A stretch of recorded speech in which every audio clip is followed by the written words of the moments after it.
moments later.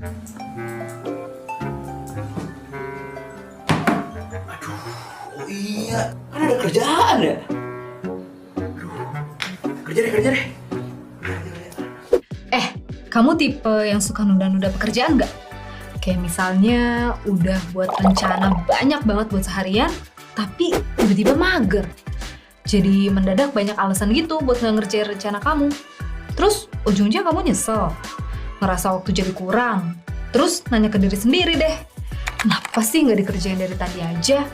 Kalau kamu ngerasa kayak gini, selamat! Karena kamu udah jadi seorang procrastinator atau orang yang suka menunda pekerjaan. Yeay! Kebanyakan dari kita pasti suka nunda-nunda pekerjaan. Pierre Steele, seorang ahli tingkah laku manusia, menyebutkan kalau 95 dari 100 orang itu suka nunda pekerjaannya. Ya, walaupun secara statistik jadi kelihatan normal karena banyak yang melakukannya, tapi procrastinating atau menunda-nunda pekerjaan pada tahapan yang sudah parah itu bisa jadi gangguan psikologis loh. Dan ini bisa mengakibatkan depresi, kesal sama diri sendiri, kepercayaan diri jadi rendah, bahkan sampai bisa kehilangan pekerjaan. Aduh, jangan sampai deh. Nah, terus kebiasaan procrastinating ini bisa diubah nggak sih? Yuk, kita bahas di video kali ini tentang bagaimana cara membuat rencana yang efektif supaya kita nggak jadi procrastinator lagi. Oh ya, jangan lupa tuh follow sosmed Hutata, subscribe, dan aktifin bell biar kalian nggak ketinggalan tiap ada video baru di channel ini. Setiap orang itu punya waktu yang sama, 24 jam setiap harinya. Dan pas lagi sibuk-sibuknya, pasti kamu pernah ngerasa kayak, kok 24 jam sehari itu kurang ya?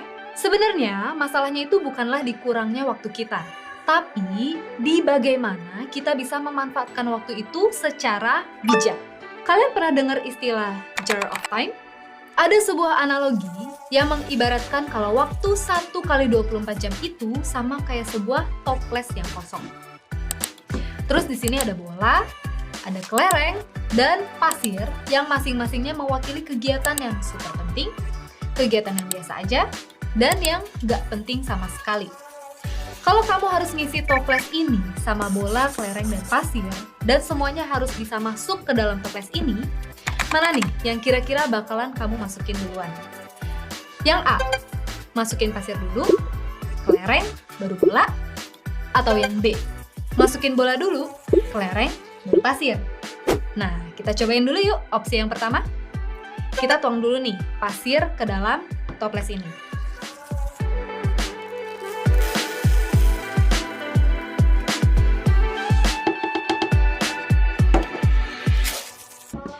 Terus kita tuangin kelereng.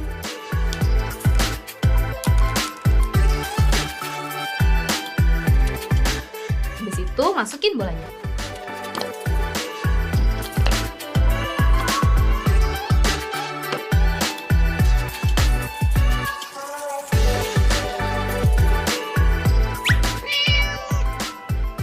Ternyata nggak muat ya.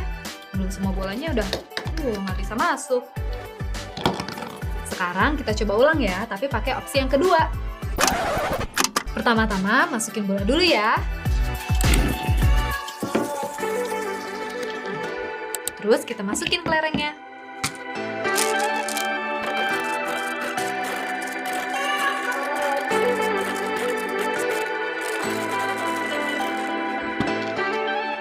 Terus masukin pasirnya.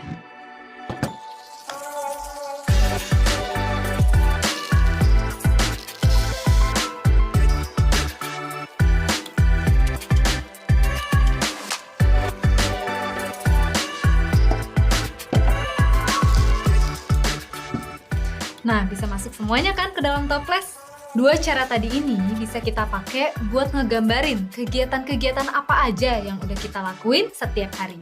Waktu pasirnya dimasukin pertama, semua bola jadi nggak bisa masuk ke dalam toples. Soalnya toples udah keburu penuh duluan sama pasir. Ini tuh sama kayak waktu kita ngelakuin procrastinating. Kita lebih banyak menuhin waktu 1 kali 24 jam kita atau kayak si toples ini sama kegiatan yang nggak penting sama sekali, kayak pasir, ketimbang sama kegiatan yang super penting, kayak bola-bola ini. Ya, akibatnya jadi ada kegiatan yang super penting yang ketinggalan, yang nggak bisa kita lakuin. Kayak si bola ini. Beda ceritanya waktu bolanya dimasukin pertama.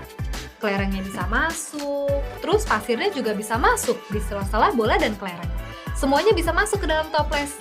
Ini tuh sama kayak waktu kita ngeduluin kegiatan-kegiatan yang super penting di keseharian kita. Kita lebih dulu menuhin waktu 1 kali 24 jam kita kayak toples ini sama kegiatan yang super penting, yaitu bola. Baru deh sama kegiatan biasa aja kayak kelereng, dan kegiatan yang gak penting sama sekali kayak pasir. Jadinya, gak ada lagi deh kegiatan super penting yang ketinggalan. Semua bola bisa masuk ke dalam toples.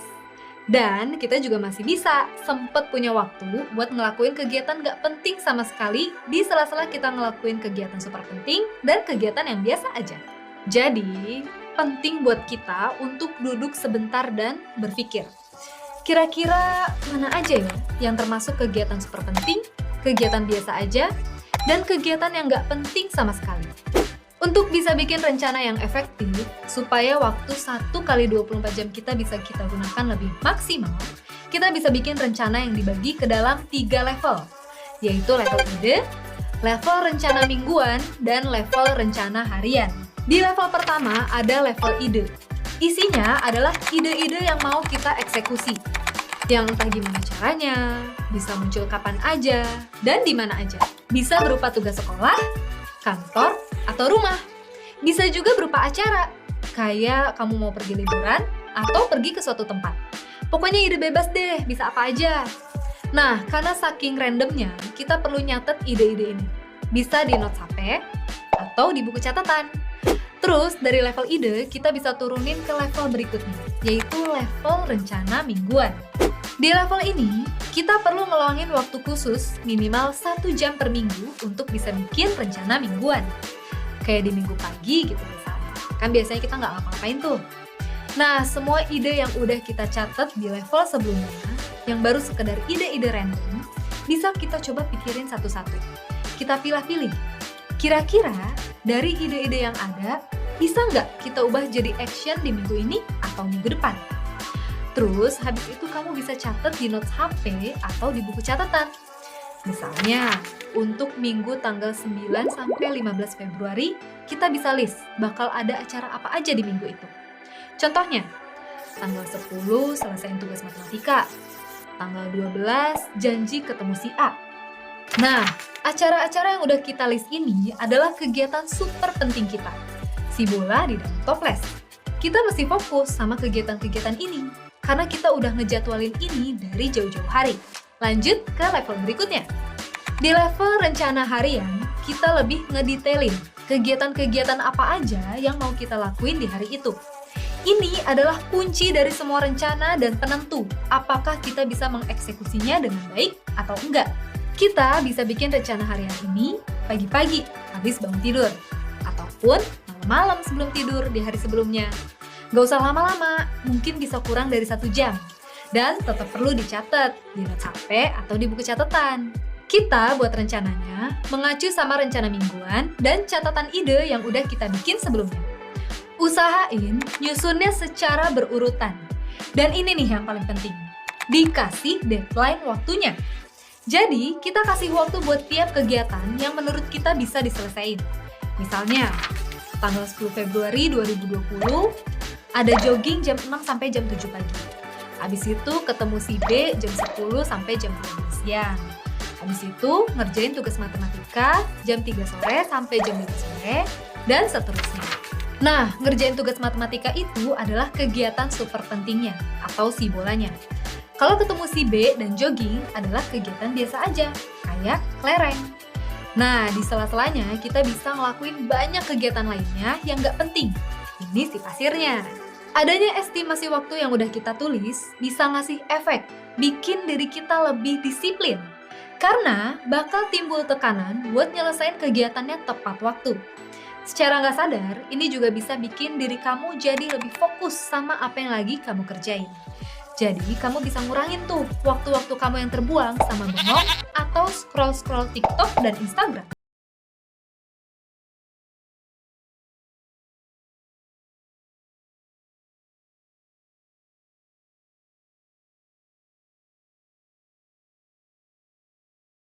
Dan dengan estimasi waktu ini juga, kamu jadi bisa tahu kira-kira kegiatan apa aja yang harus kamu lakuin setelahnya.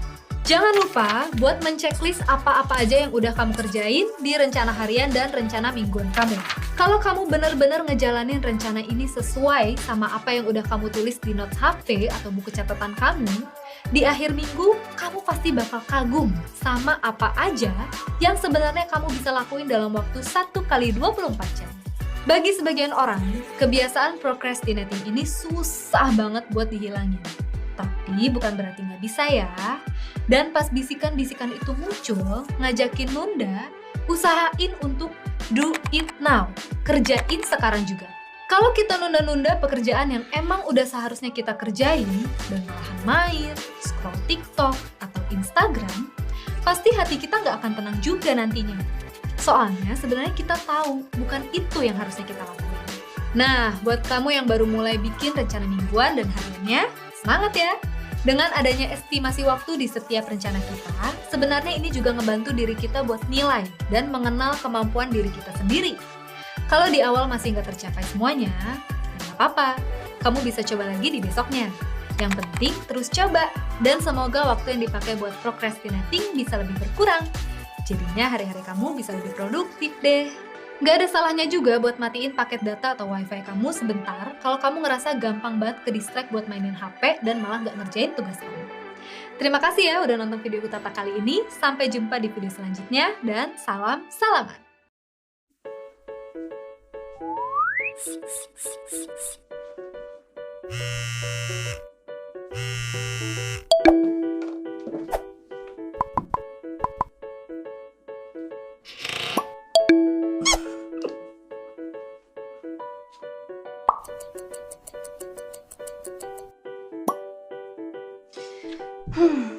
Baru belajar 5 menit, udah tergoda buat liat HP. Dan akhirnya malah lebih lama main HP-nya daripada belajarnya. Ini tanda kalau kita kurang fokus pas belajar. Jadi ada gangguan dikit, langsung deh konsentrasi kita teralihkan ke tempat lain. Tapi sebenarnya emang bisa konsentrasi pada satu pekerjaan, termasuk pas lagi belajar, itu emang susah banget. Bahkan, menurut Cal Newport, dalam bukunya yang berjudul Deep Work, bisa fokus pada satu pekerjaan dalam waktu yang lama adalah sebuah kemampuan yang berharga dan langka. Nah, di episode ini kita akan bahas gimana sih caranya kita bisa meningkatkan fokus saat belajar. Jadi, sebanyak apapun gangguan dari luar, kita nggak akan gampang teralihkan konsentrasinya. Selamat datang di episode 5 season 4 seri Learning How to Learn with Utata bersama saya Gina Gasari, Rockstar Teacher Pahamify.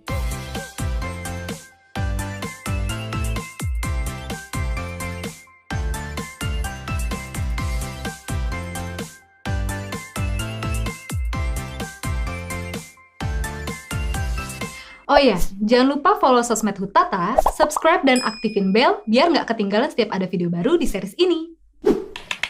Kalau kalian udah ngikutin seri ini dari awal, pasti udah kenal sama Cal Newport.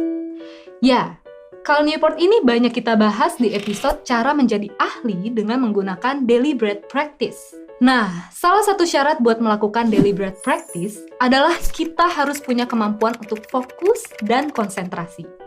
Tujuannya supaya kita bisa lebih cepat paham sama materi yang sedang kita pelajari dan supaya kita nggak gampang bosan saat belajar. Bukan cuma deliberate practice, Newport juga menulis soal deep work. Newport mendefinisikan deep work sebagai aktivitas profesional yang dilakukan dalam keadaan konsentrasi penuh dan bebas gangguan. Sehingga kemampuan kognitif yang digunakan bisa didorong sampai batasnya. Deep work ini adalah kemampuan yang sangat berharga. Soalnya, orang yang bisa konsentrasi penuh pada pekerjaannya bukan cuma bisa bekerja dengan lebih baik, tapi juga bisa membantu kita untuk belajar skill atau materi baru dengan lebih mudah. Selain berharga, Newport juga bilang kalau deep work ini kemampuan yang langka. Alasannya ya karena tadi, banyak banget gangguan di sekitar kita yang bikin konsentrasi kita itu gampang banget buyar. Sebentar-bentar ada notifikasi dari medsos. Terus ada WA dari teman. Ada email juga. terus ntar ada telepon. Lagi belajar, malah nonton video di YouTube. Dan banyak banget hal-hal yang bisa ngeganggu konsentrasi kita. Dan jadinya kita nggak bisa mencapai deep work, tapi baru sebatas shallow work. Nah, shallow work itu kebalikan dari deep work. Kita kerja atau belajar, tapi dengan kondisi yang kurang ideal. Dan banyak gangguan. Kalau kita mau mencoba untuk belajar dengan lebih fokus, deep work ini bisa dipelajari. Tapi perlu diingat, sama kayak waktu kita ngebahas soal deliberate practice, buat belajar dengan penuh konsentrasi itu butuh latihan yang tekun dan serius. Cara pertama buat mempraktikkan deep work ini, kita bikin jadwal. Di awal-awal, memang nggak mungkin kita melakukan deep work dengan terus-menerus. Karena pasti ada aja gangguan dari luar yang akhirnya bikin deep work kita itu gagal. Nah, misalnya waktu yang tepat untuk menerapkan deep work ini adalah saat istirahat atau setelah makan di sekolah. Kalau deep work ini nggak mungkin dipraktikkan di sekolah, coba praktikin saat belajar di rumah di malam hari. Tentukan juga berapa lama kamu mau melakukan deep work ini. Buat pemula, biasanya deep work bisa dilakukan selama 1 jam. Jadi, selama 1 jam, kita konsentrasi penuh untuk belajar. Gak ada gangguan, gak lihat HP, gak nonton YouTube, fokus aja sama belajar. Setelah 1 jam, baru kita istirahat. Istirahat juga penting saat belajar dengan cara deep work ini. Di saat istirahat, baru kita boleh melakukan hal-hal yang sebelumnya harus kita jauhi. Setelah istirahat 15-20 menit, baru kita mulai lagi belajarnya. Kalau udah mulai terbiasa, baru kita bisa menambah waktu buat deep work. Dari yang sebelumnya sejam, jadi 2 jam. Dan begitu seterusnya. Ketiga, cari tempat yang nyaman buat melakukan deep work. Cara ini pernah dipakai oleh J.K. Rowling waktu nulis buku ke-7 dari seri Harry Potter. Karena kondisi rumahnya yang kurang kondusif dan gak tenang, akhirnya Rowling nyewa sebuah kamar hotel, dan akhirnya pun Rowling bisa nulis dengan lancar. Ya, kalian gak perlu nyewa kamar hotel sih, tapi cari aja tempat yang nyaman, gak berisik, dan cocok untuk kalian belajar. Keempat, lakukan persiapan sebelum belajar. Misalnya, buat cemilan dan minuman, jadi nggak perlu khawatir lapar dan haus jadi penghambat deep work. Terakhir, jangan lupa buat melakukan shutdown ritual. Tidur malam yang cukup dan berkualitas juga penting kalau kita mau mempraktikkan deep work.